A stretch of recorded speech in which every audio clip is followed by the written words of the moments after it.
रावण जो वरदान परमात्मा देवाधिदेव महादेव शिव से उसने अमर होने के लिए तपस्या की, वो देव महादेव बड़े भोले हैं, वो अपनी व्यवस्था प्रकृति और सृष्टि के नियम को बचाते हुए वो व्यवस्था करके चले गए अपने सेवक की। राम जी के बाद कृष्ण आए और भगवान की भी, अगर भगवान का इवोल्यूशन माना जाए तो भगवान का इवोल्यूशन उस तरीके से चला जैसे इंसानों का चल रहा है, उनके इर्द गिर्द या जैसा भी अब तक चला है डार्विन के हिसाब से जैसे। तो अगर राम के बाद कृष्ण आने की जरूरत क्या पड़ गई? तो भगवान जो भी एक्सट्रीम मानव बन रहा था या भगवान ऐसा है, अगर हम जो युगों की बात करते हैं, सतयुग, त्रेता, द्वापर और कलयुग, हमने समय को या हमारी अवस्थाओं को या परिस्थितियों को हमने इन 4 युगों में बांट लिया। सतयुग की अगर हम देखें तो देव दूसरे लोक में रहते थे और दानव दूसरे लोक में रहते थे। ये एक अवधारणा है। देव और दानव मतलब सकारात्मक लोग और नकारात्मक लोग। युग बदला, त्रेता आया, तो देव और दानव दोनों एक ही लोक में रहने लगे, परमात्मा श्री राम और रावण। युग बदला, द्वापर आया, तो देव और दानव एक ही परिवार में रहने लगे, कौरव और। युग बदला, जिस युग में हम और आप हैं, जो सर्वाधिक कहा जाता है कि सबसे कठिन और खतरनाक युग माना जाता है, कलयुग आया, तो अब देव और दानव एक ही देह में रहने लगे। तो ये जो बात है कि क्या ऐसा तो नहीं है कि उस समय नकारात्मक वृत्तियां नहीं होती थी या सकारात्मक लोग नहीं होते थे? क्या सतयुग में हिरण्यकश्यप नहीं हुए? तो सतयुग में ध्रुव भी हुआ, अपना प्रहलाद भी हुए। जो हम और आप अक्सर, हमारा ये मानना होता है कि हम जिस युग में हैं उसको हम ये कहते हैं कि भाई डिटोरिएशन हो रहा है, चीजों का क्षरण होता जा रहा है। लेकिन हिरण्यकश्यप, हिरण्याक्ष, सतयुग की बात है ना। लेकिन प्रहलाद भी था। अगर हम और नीचे आ जाते हैं तो उन्होंने कहा कि अगर हम रावण की बात कर रहे हैं, हम उन तमाम आसुरी वृत्तियों की बात कर रहे हैं। असुर, जो मुझे लगता है जो सुर में ना हो उसको आप असुर कहेंगे ना। किसके सुर में? जैसे अगर कोई पूरी ऑर्केस्ट्रा लगी हुई हो और उसमें सारे के सारे वाद्य यंत्र हों, अलग अलग ध्वनि निकालते हैं वो। ढोलक की अलग ध्वनि होगी, कांगो की अलग होगी, बांगो की अलग होगी, हारमोनियम की अलग होगी, सितार की अलग होगी, गिटार की अलग होगी, सबके अलग अलग हैं स्वर। लेकिन सुर, अगर उसमें से, उस वाद्य यंत्रों के, उस ऑर्केस्ट्रा में से एक वाद्य यंत्र भी सुर में नहीं होगा, स्वर अलग हैं लेकिन सुर, जिसको आप सिम्फनी, हारमोनी कहते हैं हम और आप, तो क्या हो गया? वो पूरी की पूरी ऑर्केस्ट्रा को, पूरे के पूरे संगीत को वो असुर कर देता है या बेताल कर देता है, जो ताल में ना हो, जो सुर में ना हो। तो किसके सुर में ना हो? जिन राक्षसों की हम बात कर रहे हैं कि यक्ष संस्कृति और रक्ष संस्कृति की जो हमारे और आपके सामने धारणा आती है कि यक्षों से कहा कि तुमको पूजने का अधिकार है, तुम्हारा दायित्व क्या है? कि तुम्हारा दायित्व है प्रकृति को पूजना, यजन। और रक्ष से कहा कि तुम्हारा दायित्व है प्रकृति की रक्षा करना। अतिक्रमण शुरू हो गए। यक्ष ने कहा कि नहीं साहब, हम तो नीचे की तरफ भी आएंगे। तो रक्ष ने कहा कि नहीं साहब, हम तो ऊपर की तरफ भी जाएंगे। तो जो रक्षा करने का जिनका दायित्व था, रक्षण का था, वो भक्षण की दिशा में प्रवृत्त होने लगे। तो फिर वो रक्ष से आप राक्षस वाली प्रवृत्ति में हम और आप कहीं ना कहीं ट्रांसफॉर्म होने लगे। तो तात्पर्य जो आपने, हम जिस विषय पे चर्चा कर रहे थे कि डिटोरिएशन की हम बात करते हैं या अपग्रेड होने की बात कर रहे हैं कि परमात्मा श्री राम तो अपग्रेड वर्जन, तो अपग्रेड चुनौतियां भी तो है ना हमारे पास, अपग्रेडेड है ना, कि अलग अलग लोक था फिर एक ही लोक हो गया, अब एक ही परिवार हो गया। तो उन्होंने कहा कि 12 कला में अगर परमात्मा श्री राम आए थे तो 16 कलाओं में पूर्ण अवतार के रूप में परमात्मा श्री कृष्ण आ गए। एक मर्यादा पुरुषोत्तम थे तो एक लीला पुरुषोत्तम थे। एक ने मर्यादा से प्रेम किया तो दूसरे के प्रेम में मर्यादा थी। अगर हम देखें, एक ने कहा, दोनों के पास घनघोर, जब राम रावण युद्ध हो रहा है तो विभीषण बीच मैदान में, जो अभी तक ट्रस्ट कर रहा था परमात्मा श्री राम के, बीच मैदान में अपने भाई रावण को समर भूमि में देखकर वो घबरा गया कि रावण रथी विरथ रघुवीरा, कि वो रथ पे है, सारी चीजें, तुम पैदल खड़े हो आप प्रभु, और आपके पैर में चप्पलें भी नहीं, आप कैसे इस महाबली आदमी से, आपको इसके ताप का अंदाज नहीं है। तो आपकी कैपेसिटी के ऊपर, हमारी क्षमता के ऊपर उन्होंने प्रश्न चिन्ह लगा दिया। किसने? जो आपका, जहां पे कॉन्फिडेंस देना चाहिए वहां पे आपने क्वेश्चन मार्क लगा दिया। तो राम के तौर पर वो क्या कहते हैं कि विभीषण तू देख, मैं करता हूं, मैं बताता हूं कि कैसे लड़ा जाता है युद्ध, मैं करूंगा, तू देख। द्वापर में जब आ गए, अर्जुन ने बीच मैदान में गांडीव रख दिए कि मैं तो, एक तरफ 11 अक्षुणी सेना, दूसरी तरफ 7 अक्षुणी सेना, निशस्त्र रहने की उन्होंने बात कर दी कि वल्गा हम थामेंगे तुम्हारे रथ की, और जिसकी दम पर, जिसकी भुजाओं की दम पर, जिसके कौशल की दम पर, जिसकी युद्ध कुशलता के ऊपर वो उन लोगों के साथ लड़ने के लिए संघर्ष में उतरे थे, वचनबद्ध थे कि शस्त्र नहीं उठाऊंगा, वही व्यक्ति कहता है कि मैं युद्ध नहीं लड़ूंगा। तो त्रेता में कह रहे हैं, उनके सामने भी कंफ्यूजन हो गया, क्रिएट हो गई सिचुएशन। तो त्रेता में एक से कहा कि तू देख, मैं करता हूं एक युद्ध, तू देख कैसे किया जाता है युद्ध, मैं कर रहा हूं। और द्वापर में कहा कि तू कर, मैं बताता हूं कैसे किया जाता है ये युद्ध। बात तो जैसे आप कलेक्टर हैं तो आप एक परिस्थिति के हिसाब से आप व्यवस्था को, पॉलिसी को, योजना को बदल देते हैं, लेकिन उद्देश्य आपका क्या होता है? आपका उद्देश्य जनहित है, काम होना चाहिए। लेकिन आपने एक चीज देखी कि नहीं, यहां पे आईपीसी का या टेक्स्ट बुक का या नियमावली का ये सूत्र लागू नहीं होगा, यहां पे तो पेस्ट पीछे से दबाया जाए तो आगे से निकलेगा। तो जिसको आप कहते हैं कि leadership is not a matter of, it is not a position, it's a state. कुछ लोग, अक्सर हम और आप आगे चलने वाले को लीडर मान लेते हैं और पीछे चलने वालों को फॉलोअर, और कुछ लोग आगे रह के ड्राइव करते हैं, पुल करते हैं, और कुछ लोग पीछे से पुश करते हैं। तो लीडर को परिस्थिति के हिसाब से, मनस्थिति के हिसाब से, तमाम स्थितियों के हिसाब से लीडर की ही पोजीशन निश्चित नहीं होती, उसको बदलते रहना पड़ता है।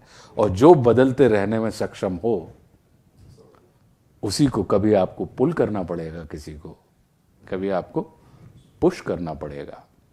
हम और आप सब रेस्टोरेंट में जाते हैं, पुल और पुश दरवाजे के ऊपर लिखा होता है। अक्सर गलती होती है हमसे, जहां पुल होता है वहां हम पुश कर देते हैं, और जहां पुश होता है वहां हम पुल करने लगते हैं। ये लीडरशिप का प्राथमिक सूत्र है कि कभी कभी लीडर को अपने से रिलेटेड, अपने समर्थकों को, उसको पुश करना पड़ता है। तो उस पुश करने के लिए आपको नीचे जाना पड़ेगा। लीडर उनके नीचे है या लीडर उनके पीछे है, और कभी कभी समर्थकों को देख के उसको पुल करना पड़ता है, उनके ऊपर आना पड़ता है, उनकी क्षमता नहीं होती है। कि हम आप सामने खड़े होकर आप उनको खींच रहे हैं या ऊपर खड़े होकर आप उनको खींच रहे हैं। लेकिन चूंकि हमारे पास सेट फॉर्मूला है और हम ये मान के चलने लगते हैं कि नहीं सर, जो आगे है वही लीडर कहलाएगा, नहीं, जैसे गडेरिया पीछे से गाड़र को हाँकता है, वो पीछे चल रहा होता है, वो आगे नहीं होता। हम और आप कार ड्राइव करते हैं तो कार के बोनेट पे बैठ के नहीं करते, हम और पुत्र बैठा हो, पिताजी पिछली सीट पे बैठे तो पिताजी ड्राइव कर रहे होते हैं, देख के बेटा बेटा, अरे वो कहेगा कि पापा। तो जब वो चीज है तो वो जो हम बात कर रहे हैं कि हैं तो विष्णु के अवतार, लेकिन युग के हिसाब से, समय के हिसाब से, परिस्थितियों के हिसाब से आपको अपनी वर्किंग आपने बदली है, लेकिन अल्टीमेट गोल तो नैतिकता की स्थापना करना है। अल्टीमेट गोल तो युद्ध है कि राम ने युद्ध किया, रावण को समाप्त कर दिया, राम राज्य की स्थापना हो गई। एक फिर वो स्थापना कंटिन्यू नहीं रह पाई होगी, तभी तो युद्ध बदला होगा, कुछ हुआ होगा, उसके बाद कुछ और हुआ, फिर ऐसे लोग पैदा हो गए, एक ही घर में रावण और राक्षस दोनों पैदा हो गए। कृष्ण आया, देख लीजिए यार, मैं मारूंगा काम चलेगा नहीं, क्योंकि एक बार मार चुका हूं, रावण को मैंने मार दिया था, मेरे मारने से कैसे काम चलेगा। इनको ऐसा मौका देते हैं कि एक दूसरे को मारे। 7 अक्षुणी सेना इधर, 11 उधर, 18 अक्षुणी, मतलब कितना होता है 180 करोड़ संख्या का, अगर मैथमेटिकल वर्क करना, 180 करोड़ लोग उस युद्ध में मारे गए। 18 अक्षुणी सेना का विनाश हो गया, मर गया आपस में। तो इसलिए कि जब जब ऐसे आओगे तो तुम्हारा अंत, या तो ये प्रदर्शन करने ईश्वर आए थे, तो युद्ध को रोकने नहीं, युद्ध को जिस भी तरीके से रोकना चाहे, ऐश्वर्य कहना चाह रहे कि मेरे युद्ध को रोकने की कोशिश की, फिर भी नहीं रुका। बड़ी बार गए दुर्योधन को मनाया, पर ये भी है कृष्ण चला के हवा को शुक्ली देख के आते थे, बेचारा फिर भड़क जाता था। अंत में युद्ध हुआ, बहुत समय लगाया गया, युद्ध हुआ और सारे लोग मारे गए। उस युद्ध में कृष्ण ने कहीं पर भी कोई हथियार नहीं उठाया, और क्या दिया, गीता ज्ञान दे दिया कि मरते रहो, जीते रहो, कुछ कुछ करते रहो। ये जो चेंजेस भगवान बार बार ला रहे हैं या अपने स्वरूप में ला रहे हैं, जो हमारा संस्कृति कहना चाह रहा है, वो बेसिकली कहीं ना कहीं तो आपको पहुंच रहा है कि आप मर्यादा में रहोगे तो धोबी की वजह से पत्नी छोड़ दिए हो तो क्वेश्चन कभी आ जाएगा, तो तुम्हें पकड़नी क्या चीज है, क्या समझना है इस जो सांस्कृतिक विकास से है, उस पर आप कुछ। सभ्यता और संस्कृति, सभ्यता का मतलब होता है कि आपके पास क्या है, बड़े आसान शब्दों में, और संस्कृति का मतलब होता है कि आप कैसे हैं। हमारी संस्कृति का अंदाज कैसे लगाया जाएगा, हम कैसे हैं को देख के, और हमारी सभ्यता, हमारे पास क्या है। तो क्या है और कैसे है के बीच में जो पूरे फासले हैं या जो पूरी यात्रा चल रही है, वो पूरा का पूरा खेल इसी का है। तो हमारे पास क्या तो है, लेकिन उसको हम उसके अनुरूप अपने आप को, दूसरी चीज सकारात्मक और नकारात्मक, सत रज तम, त्रिगुणात्मक है हमारी प्रकृति। साइंस कह देता है कि उन्होंने कहा कि इलेक्ट्रॉन, न्यूट्रॉन, प्रोटॉन, वहां 3 की बात आ गई। हमने कह दिया कि ब्रह्मा, विष्णु, महेश, जब हम धार्मिक दृष्टि से देखते हैं, इन तीनों की अगर मैकेनिज्म देखा जाए, कार्यप्रणाली देखी जाए, तो वही है ना, निर्माण, रक्षण और संहार, विसर्जन, विसर्जन उसको अपन कहेंगे। तो अब सत रज तम त्रिगुणात्मक प्रकृति है। तो अगर मान लीजिए रज को एक हिसाब से हम ये माने कि वो एक्सिलरेटर है, और तम आप कहते हैं रोकता है, ब्रेक है। तो अगर सिर्फ स्पीड स्पीड हो, ब्रेक ना हो, तो यात्रा, और ब्रेक ही ब्रेक हो और स्पीड ना हो, तो यात्रा, और ब्रेक और स्पीड हो लेकिन स्टीयरिंग ना हो, जहां पे आपको road load, condition of vehicle, condition of driver, और जो तमाम चीजें आपको के अगर वो ना हो, तो तो जितना आवश्यक आपके लिए रज है उतना ही आवश्यक आपके लिए तम है, और उतना ही आवश्यक आपके लिए सत है। तो सत जो हो गया वो आपका कंट्रोलिंग पावर हो गया। यही है ना ट्रायंगल ही बनाना, सत रज तम का। तो जिसको ये कहा जाता है कि आप प्रदूषण मुक्त नहीं कर सकते, लेकिन प्रदूषण को नियंत्रित कर सकते हैं। अग्नि से का प्रति स्वभाव है धुआं निकलना। अब आप कहें कि अग्नि से धुआं ना निकले, तो उसके लिए क्या करना पड़ेगा? हमें हमको अग्नि बुझानी पड़ेगी, अग्नि मिटानी पड़ेगी।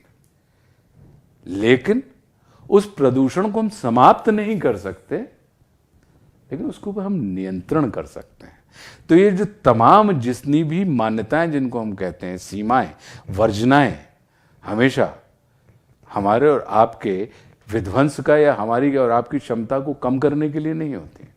कभी कभी वर्जना हमारे सृजन में भी कारक होती है, कि जिसको आप मर्यादा आपने कह दिया, सीमा।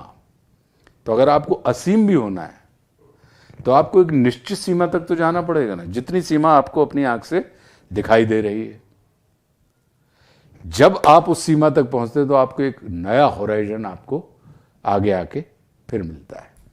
तो जो जिनकी हम और आप बात कर रहे हैं कि समय समय पे बदलाव जो हम और आप कर लेते हैं, तो ना बनता है ना बिगड़ता है, सिर्फ बदलता है। तो जीवन की जो बदलाव वाली प्रक्रिया जो हमारी और आपकी होती है, कि हमारी एनर्जी जो हो रही है वो डिस्ट्रॉय नहीं हो रही, क्रिएट नहीं हो रही, ट्रांसफॉर्म हो रही है।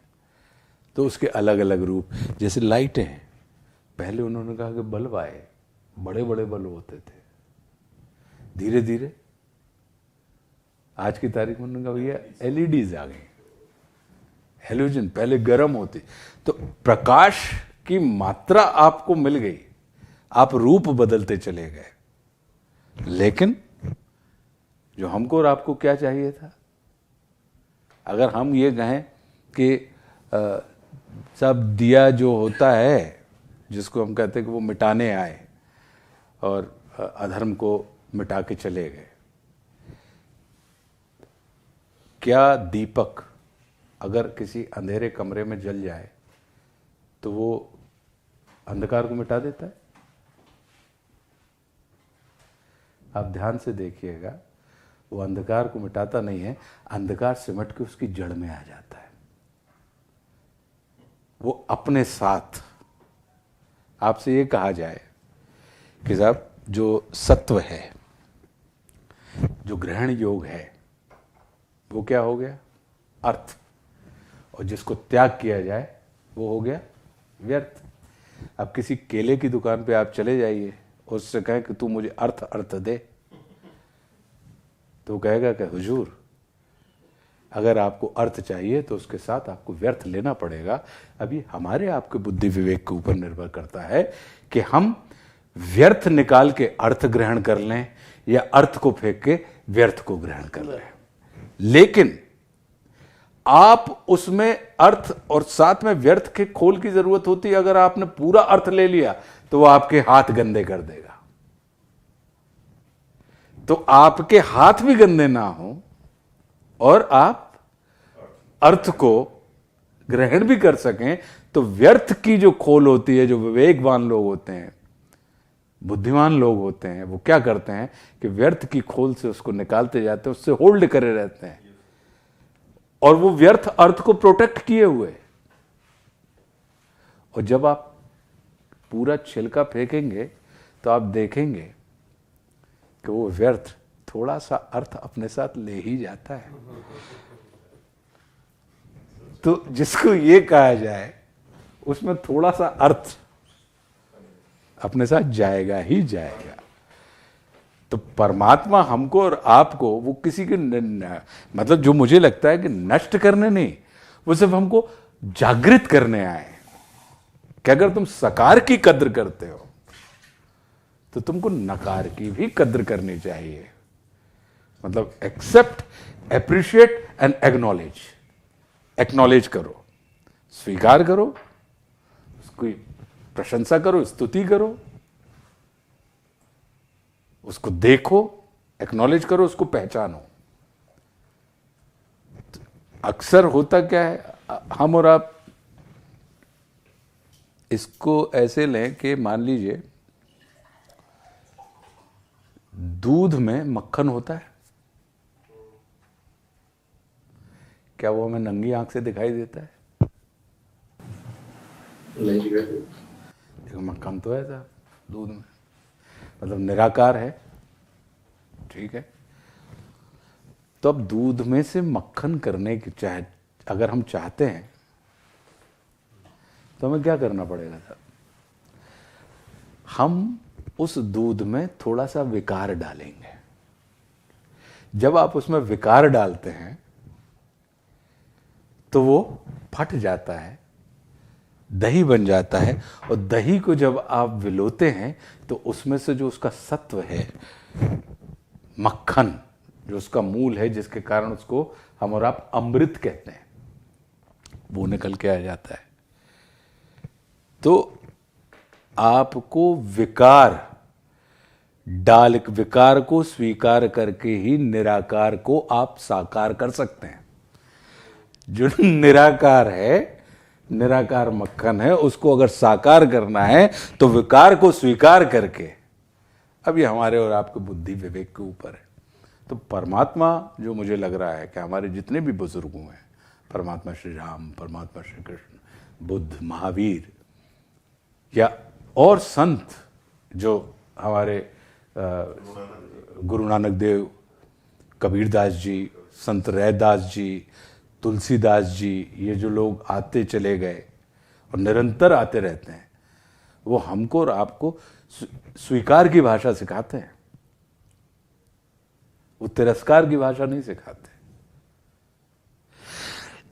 स्वीकार सिखा के वो कहते हैं कि सार सार को हमको और आपको चावल चाहिए, तो अर्थ के साथ व्यर्थ बोना पड़ेगा। चावल काहे से भुगता है? आपको चावल प्राप्त करना है तो धान बोनी पड़ती है, और जब उसमें से धान बोते हैं चावल निकल आता है। जैसे ही चावल निकला, आपने थ्रेशर में डाला, उसको सारी चीजें की, फुकली फुकली उड़ा दी और आपने उसमें से, लेकिन संतति के लिए अगर आप उर्वरता चाहते हैं और आप से प्योर चावल डाल दो खेत में, सिर्फ आपने सत्व डाल दीजिए। तो उर्वरता के लिए तो सत्य के साथ थोड़ा असत आपको परम आवश्यक होगा। जब वो असत आता, अब ये अपने ऊपर निर्भर है कि हम सत्य को फेंक के फुकली फुकली खा लें, या उसके जो फुकली है उसको उड़ा के हम उसमें से जो सत्य है उसको अपने पास रख लें, कि जिसको कहा जाता है कि सार सार का गहिले और थोता दे उड़ाए। ये हम और आप सब ने सुना है। संभवतः शायद यही वाली स्थितियां, मुझे लगता है कि ऐसा कुछ होता रहता होगा। तो मेरा अपना ये मानना है कि जो जितनी भी अपनी नकारात्मक स्थितियां होती हैं वो हमारे विध्वंस के लिए नहीं आती। आपके भी जीवन में अगर आपने देखा होगा तो रोज आपके सामने नकारात्मक चुनौतियां, चैलेंज आपके सामने खड़े होते हैं। तो क्या वो सब आपको मिटाते हैं? वो आपके परिष्कार के लिए आते हैं। अभी निर्भर अपने ऊपर करता है कि उसको हम स्वीकार करते हैं या इनकार करते हैं। आप इनकार करना शुरू कर दीजिए, विषय को, वस्तु को, व्यक्ति को, स्थिति को, परिस्थिति को, और वो सामने खड़ी है, उसको इनकार करना शुरू कर दीजिए। वो आपके जीवन में अवसाद पैदा करने लगेगी। कोई व्यक्ति सामने खड़ा हो, आप नहीं देखना चाहते, कोई परिस्थिति सामने आ जाए, आप नहीं उससे साबका करना चाहते, कोई स्थिति आ जाए, कोई मन स्थिति आ जाए, आप इनकार के भाव से भरे हैं। लेकिन अगर आप स्वीकार के भाव से भरे हैं, आप किसी व्यक्ति से नहीं मिलना चाहते थे और वो व्यक्ति आपके दफ्तर के दरवाजे पे आके खड़ा हो गया और आपने कहा कि आइए बैठिए, जैसे आपने उसको स्वीकारा, उसको एक्नॉलेज किया, और उसके हर आदमी के अंदर कुछ अप्रिशिएटिंग पॉइंट्स तो होते ही हैं, अप्रिशिएट करने लायक, और आपने उसको अप्रिशिएट किया, तो वो आपका विरोधी होने के बाद भी, अमित्र होने के बाद भी, वो आपसे कुछ ना कुछ मित्रता पूर्वक कार्य करके चला जाएगा, और जो अभी तक आपका बाधक था वो साधक की श्रेणी में खड़ा हो जाता है, जो कि मुझे लगता है कि आपके सामने रोज इस किस्म की तमाम चीजें निकल के आती होंगी। तो हमको यही लगता है कि अगर मान लीजिए कि धर्म है तो अधर्म है, कंस अगर थे तो कृष्ण हैं, और कृष्ण अगर हैं तो पुण्यात्मा परमात्मा का स्मरण करता है, लेकिन पापात्मा परमात्मा का स्फुरण करता है। वो पापात्मा ही होता है जो निराकार परमात्मा को साकार करने के लिए प्रेरित करता है। पुण्यात्मा तो भजन है, हम और आप, हम तो उनकी, वो हमारे लिए आ रहे हैं, लेकिन किसके लिए आ रहे हैं? हम तुम्हारे भरोसे हैं। तो हमारे भजन स्फुरण किसने किया? कंस जो है, सृष्टि के कल्याण में जो दुष्ट आत्मा का बड़ा योगदान है। अगर रावण नहीं होते तो राम धरती पर नहीं होते, भगवान स्वयं निराकार परमात्मा साकार नहीं होता। और इतने हजारों लोगों को देखते हैं, निराकार तो बड़ी कठिन यात्रा है। इन लोगों ने फटाफट भगवान को देख लिया, जो देख लिया सब परमात्मा परम धाम पहुंच गए होंगे। तो रावण का योगदान उस समय के लिए कितना बड़ा था। तो भाई इसलिए तो जैसे राम, इसलिए हमने आपसे कहा कि राम के संपर्क में, आप राम के साथ किसी भी संपर्क में परमात्मा श्री राम के पास आए, वो आपके चित्त को, शंकित चित्त को निशंक कर देते हैं, भ्रमित चित्त को वो अभ्रमित कर देते हैं, कुरूप को स्वरूप कर देते हैं। आप उनके साथ मित्रवत तरीके से संपर्क में हो या आप उनके पास शत्रु दृष्टि के साथ आए हुए हो, तो जब तक परमात्मा राम है तब तक रावण को हम और आप स्मरण में रखेंगे। रावण जो वरदान परमात्मा देवादिदेव महादेव शिव से उसने अमर होने के लिए तपस्या की, वो देव महादेव बड़े भोले हैं, वो अपनी व्यवस्था प्रकृति और सृष्टि के नियम को बचाते हुए वो व्यवस्था करके चले गए अपने सेवक की। ब्रह्मा जी ने नहीं दिया, लेकिन उनको पता था कि मृत्यु तो भाई इसका संपर्क मेरे आराध्य परमात्मा श्री राम से करवा दो, भले शत्रु दृष्टि से, तो जब तक राम रहेंगे तब तक रावण का नाम स्मरण में रहा आएगा, और राम तो अमर है। तो उनके साथ तो उन्होंने अपने शिष्य को सृष्टि के कि आपका जन्म हुआ है तो आपको जाना पड़ेगा, लेकिन इसको अमरता चाहिए थी, रावण को अमरता चाहिए थी। तो अमरता कौन दे सकता है कि राम के, जो महादेव के शिव के आराध्य हैं परमात्मा श्री राम, उनके सामने अब मित्र भाव से तो ये प्रवेश कर नहीं सकता, क्योंकि इसके मित्र भाव में देवादिदेव महादेव शिव ही हैं। तो अब मेरा शिष्य है, मेरा भक्त है, तो एक गुरु के नाते मैं उसका कल्याण कैसे कर सकता हूं, उसकी अतिरिक्त इच्छा को या उसकी जिजीविषा को मैं कैसे पूरी करूं? तो इसको परमात्मा श्री राम से कनेक्ट कर दीजिए। तो अब परमात्मा तो राम तो अमर हैं, जब तक वो रहेंगे, तो जब तक वो रहेंगे तो बात तो देह की हो ही नहीं रही है, बात तो अमरता की थी ना। रावण ने ये तो नहीं कहा ना कि मेरी यही बॉडी अमर है, उसने कहा मैं अमर होना चाहता हूं। अब सृष्टि का नियम है, तो जब आप इन लोगों की मोहब्बत में होते हैं और पूरी निष्ठा के साथ होते हैं, तो सृष्टि का नियम नहीं तोड़ा देवादिदेव महादेव ने। सृष्टि के नियम को, जैसे आप लोग कलेक्टर हैं तो आप नियम नहीं तोड़ेंगे, नियम बिना तोड़े किसी का इष्ट कैसे पूरा कर सके, वही तो है ना आपकी मैकेनिज्म में। क्या आता होगा नीरज? बिल्कुल सही है। आप क्या करते होंगे? फाइंड द वेज कि भाई इष्ट है लेकिन नियम ना टूटे, भंग ना हो। तो नियम भंग किए बिना, किसी के अनिष्ट को से मुक्ति हो जाए और वो अपने इष्ट तक पहुंच जाए, और साथ में हमारा अभिष्ट, हमारी इच्छा भी बची रहे, हमारे जो बायलॉज हैं वो भी बचे रहे। तो परमात्मा श्री राम के साथ रावण का संपर्क ला दिया उन्होंने।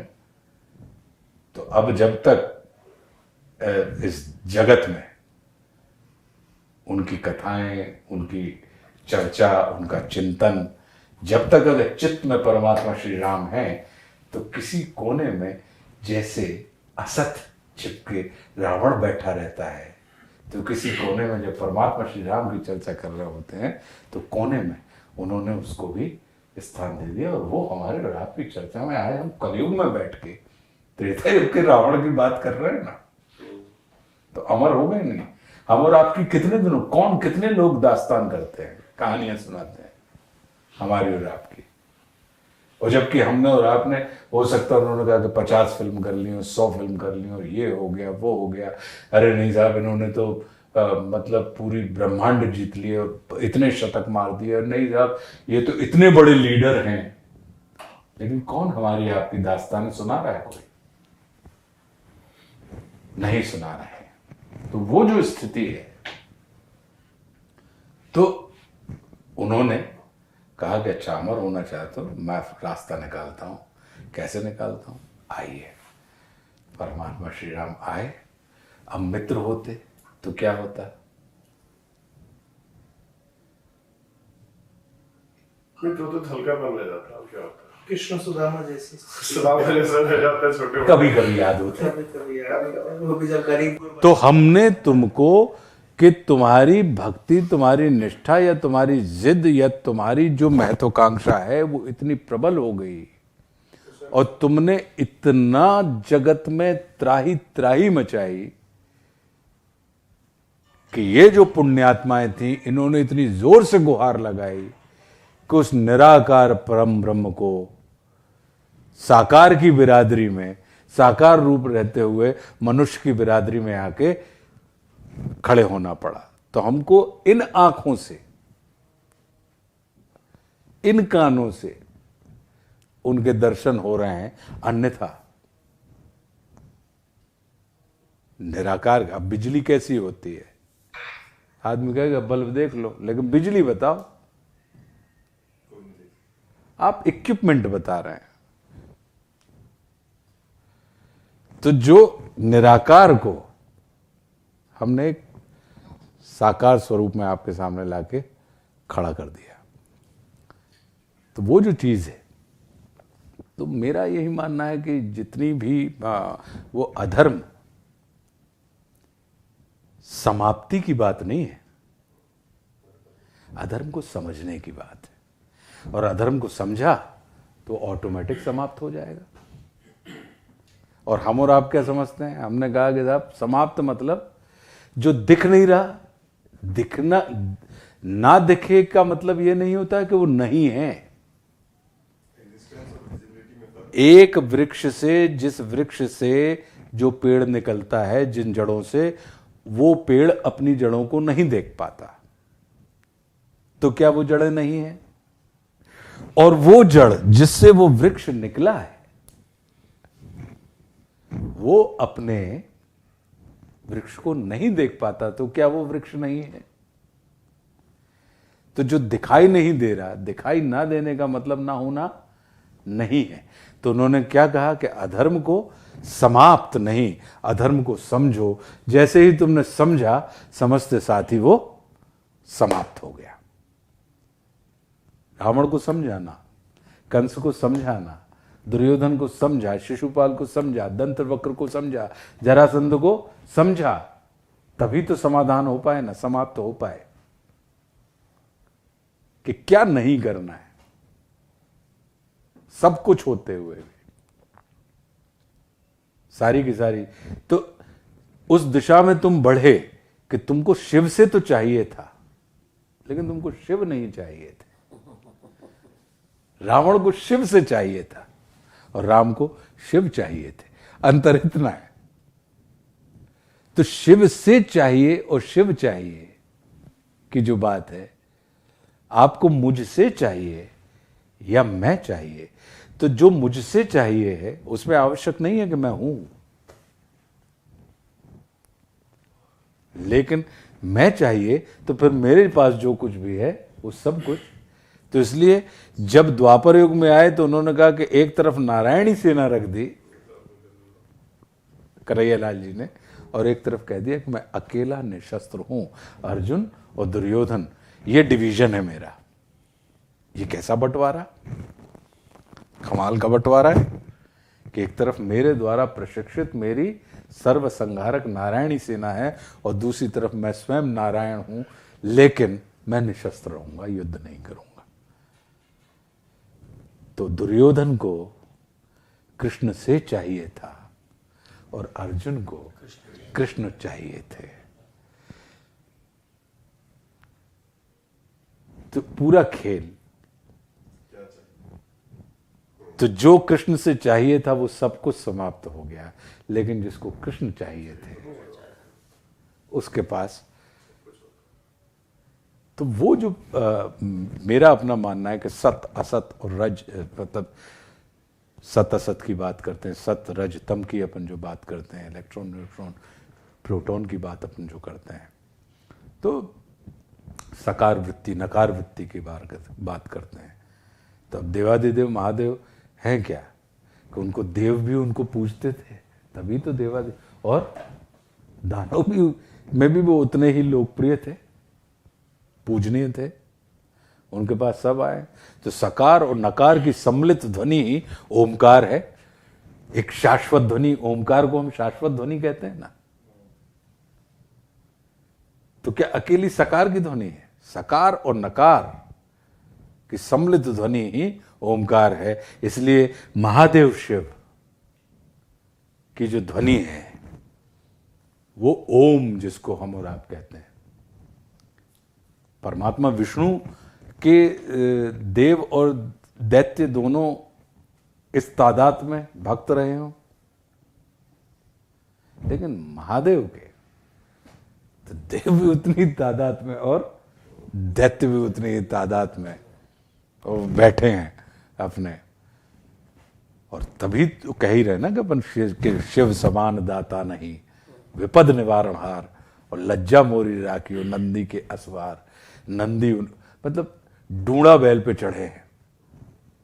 आप देखिए ना, मतलब इतनी निर्लिप्तता जगत में कि ज्ञान विज्ञान ध्यान धारणा समाधि सारी की सारी जो तंत्र हो मंत्र हो यंत्र हो जो कुछ भी है, उन्होंने कहा साहब शिव से, जिस त्रिशूल की हम बात कर रहे हैं, जिनको लोग कहते हैं कि सत रज तम तीनों धारण करें हाथ में, हाथ में धारण करें ना, ये विभेद नहीं है, भेद दृष्टि नहीं है। तभी जब भेद दृष्टि नहीं होगी तभी आपके पास अभेद दृष्टि, जिसको हम कहते हैं तीसरा नेत्र, तब वो आपके पास होगा। क्यों? क्योंकि भेद नहीं है, अभेद दृष्टि है फिर एक, जिसको हम उसकी बात कर रहे हैं। रावण जो वरदान परमात्मा देवादिदेव महादेव शिव से उसने अमर होने के लिए तपस्या की, वो देव महादेव बड़े भोले हैं, वो अपनी व्यवस्था प्रकृति और सृष्टि के नियम को बचाते हुए वो व्यवस्था करके चले गए अपने सेवक की।